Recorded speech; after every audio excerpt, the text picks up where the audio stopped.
नमस्कार। गायत्री स्नातकोत्तर कॉलेज सांचौर की ऑनलाइन क्लास में आपका स्वागत। प्रिय विद्यार्थियों, आज हम कक्षा BA द्वितीय वर्ष इतिहास में सल्तनतकालीन सामाजिक व आर्थिक स्थिति का अध्ययन है वो करेंगे। तो देखिए,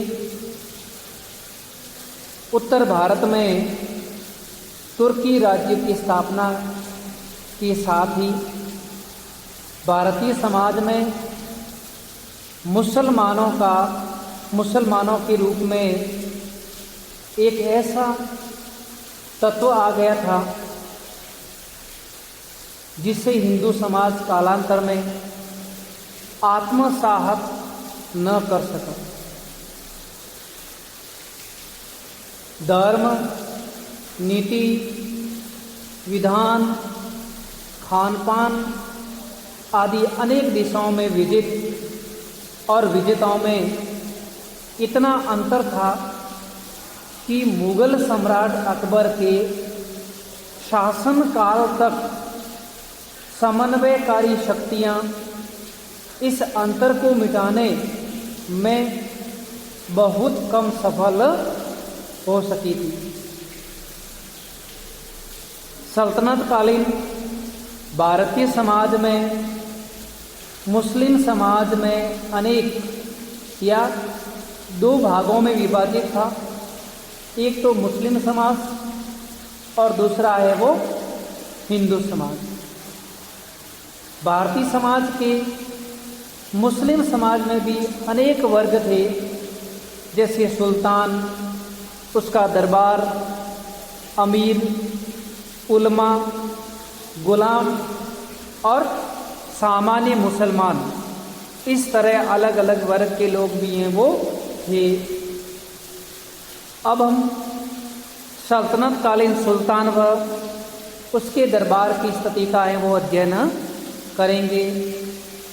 तो देखिए, सुल्तान सामान्यतः समाज का आदर्श माना जाता था। उसके अधीन लोग अपनी शक्ति और साधनों के अनुसार उसकी नकल करने का प्रयास करते थे। सुल्तानों का वैभव अपार था। उनके अनेक महल, हरम, दास दासियां एवं नौकर चाकर होते थे और सुल्तान लोग प्रायः विलासी जीवन यापन करते थे, ठाट बाट से जीवन यापन करते थे। उनके चारों तरफ सेवकों का एक बड़ा दल होता था जो उनकी हर प्रकार की इच्छाएं पूरी करते थे। उनके हरम में अनेक स्त्रियां, दासियां आदि होती थी। प्रधान बेगम तथा सुल्तान की माता के पास विशेष अधिकार होते थे और सुल्तान के दरबार में धर्माचार्य एवं उलमा वर्ग का जमघट रहता था।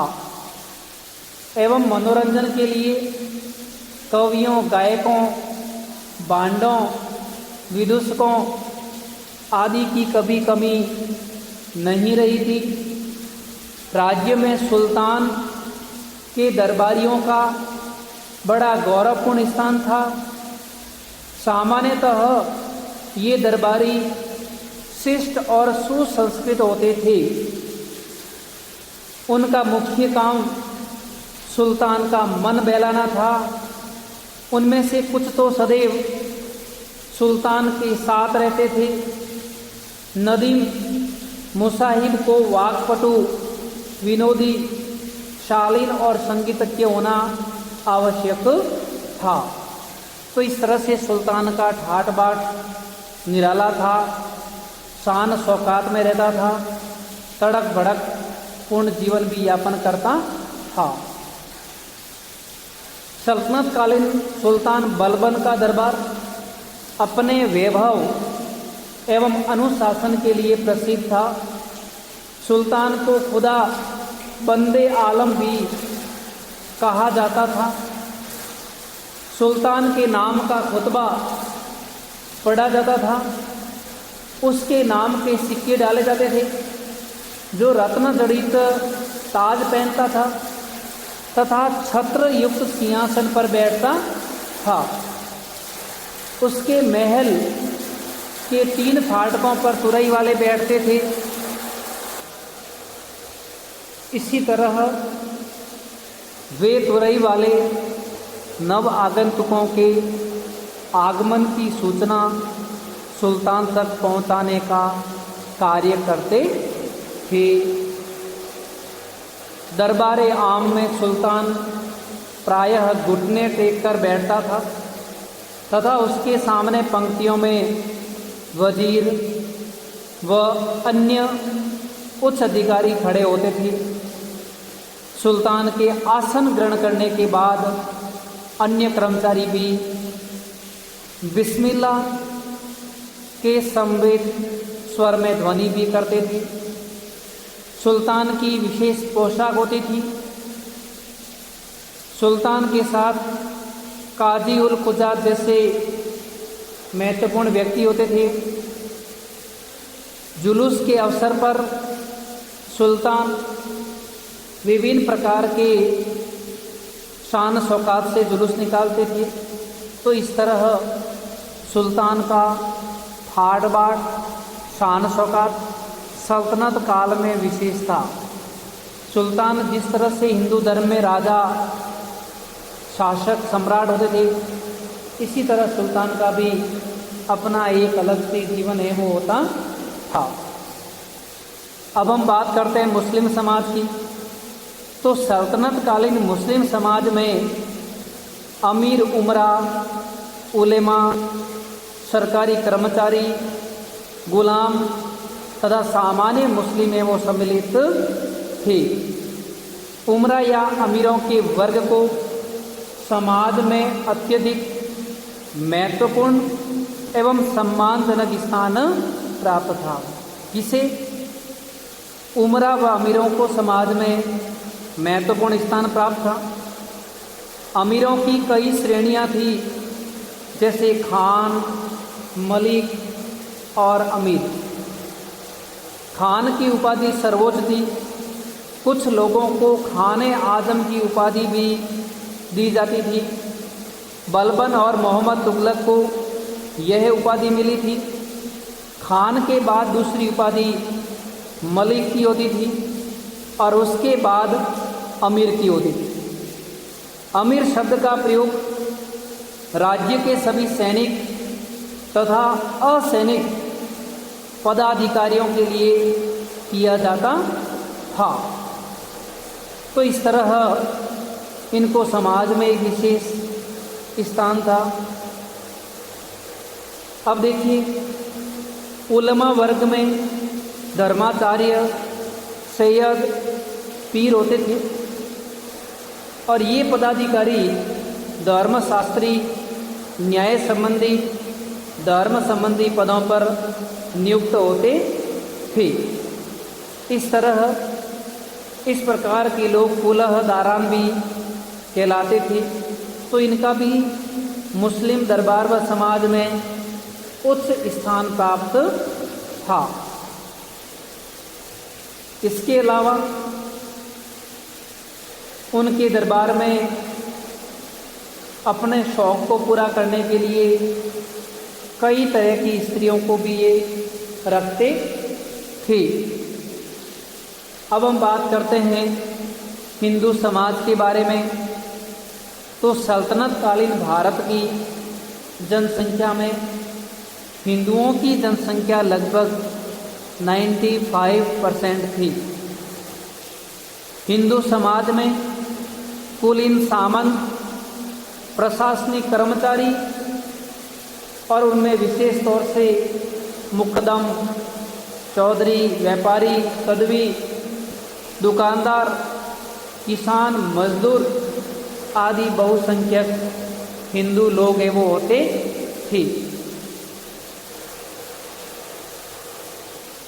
उस समय भारत में इस्लाम के प्रचार का सशक्त माध्यम तलवार थी, अर्थात तलवार के जोर पर वे अपने धर्म का प्रचार है वो करते थे, जिसने विजेता तुर्कों और पराजित हिंदुओं के बीच वैमनस्यता और अविश्वास की एक गहरी खाई खोद दी थी।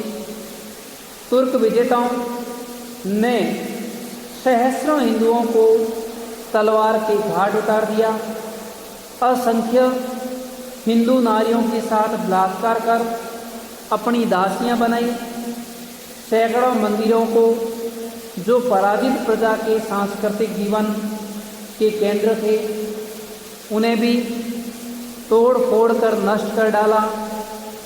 हिंदू समाज छिन्न भिन्न होने की अवस्था में पहुंच गया था। वित्त विभाग के निम्न पदों को छोड़कर उन्हें शासन तथा सरकारी नौकरियों से अलग कर दिया गया। इतिहासकार बर्नी ने लिखा है कि वे किराज गुजार कहलाते हैं और जब तहसीलदार उनसे चांदी की मांग करते थे तो वे उन्हें बिना कुछ किए ही बड़ी नम्रता और आदर के साथ उन्हें भेंट भी है वो करते थे। यदि कर वसूल करने वाला अधिकारी उनके मुंह में इस प्रकार से आकर कुछ कहते थे या वे भ्रष्टाचार करने की कोशिश करते थे तो कई हिंदू सामंत भी उनका साथ जुड़ते थे, लेकिन अधिकतर उनके साथ हैं वो नहीं होते थे। हिंदुओं को प्रशासन के उच्च पदों से वंचित कर दिया गया था, क्योंकि सल्तनत काल में जो महत्वपूर्ण स्थान था वो मुसलमानों का था। हिंदुओं को कोई बड़े पद नहीं दिए जाते थे। इस्लामी जगत में शूद्र जैसा कोई वर्ग नहीं था। वहीं हिंदू समाज में ऐसे कई शूद्र थे जिन्होंने धर्म परिवर्तन कर मुस्लिम धर्म को ग्रहण किया था। इसी तरह हम बात करते हैं जाति प्रथा के बारे में, तो हिंदू समाज की मुख्य विशेषता थी जाति और उपजाति। तो इस तरह से हिंदू समाज जो था उसमें कई प्रकार के जातियों आदि में है वो विभक्त था। उस समय हिंदू धर्म में कई तरह के उतार चढ़ाव भी थे। तो देखिए, सल्तनत काल के प्रारंभ में विद्यमान हिंदू जातियों की सही संख्या बताना तो कठिन है, लेकिन निकोलो कोंटी 84 समूहों का उल्लेख करता है और जिनमें से किसी एक जाति के लोग अन्य जातियों के लोगों के साथ न तो खाते हैं, न पीते हैं और न विवाह संबंध रखते थे। लोकप्रिय परंपरा में ऐसी 36 जातियां बताई गई हैं जिनमें ब्राह्मणों, क्षत्रियों और वैश्यों की उपजातियों के अतिरिक्त व्यावसायिक जातियां सम्मिलित थी। इसके अतिरिक्त अछूतों का समूह भी था और जिनमें भी अनेक जातियां थीं। हिंदू लोग मुसलमानों को भी अछूत समझते थे और उनके हाथ का छुआ पानी तक है वो नहीं पीते थे। इब्न बतूता का कहना है कि कभी कभी मजबूरी में हमें भारतीय काफिरों से अपने लिए भोजन पकवाना पड़ता था। दूर बैठते थे। तो भारतीय हिंदू समाज में भी इस तरह के कई विवाद देखने को मिलते थे। भारतीय हिंदू समाज में सल्तनत काल में संयुक्त परिवार होता था और संयुक्त परिवार के सदस्य उस परिवार के वरिष्ठ जन के साथ मिलकर अपने कार्य दायित्वों का निर्वहन करते थे। सल्तनत काल में स्त्रियों की स्थिति, तो समाज में स्त्री का स्थान पुरुष से नीचा था और जीवन के प्रत्येक चरण में पुरुष पर निर्भर रहना ही उसकी नियति थी। उस समय में स्त्रियों में पर्दा प्रथा प्रचलित थी और पर्दा प्रथा मुस्लिम समाज और हिंदू समाज दोनों में थी।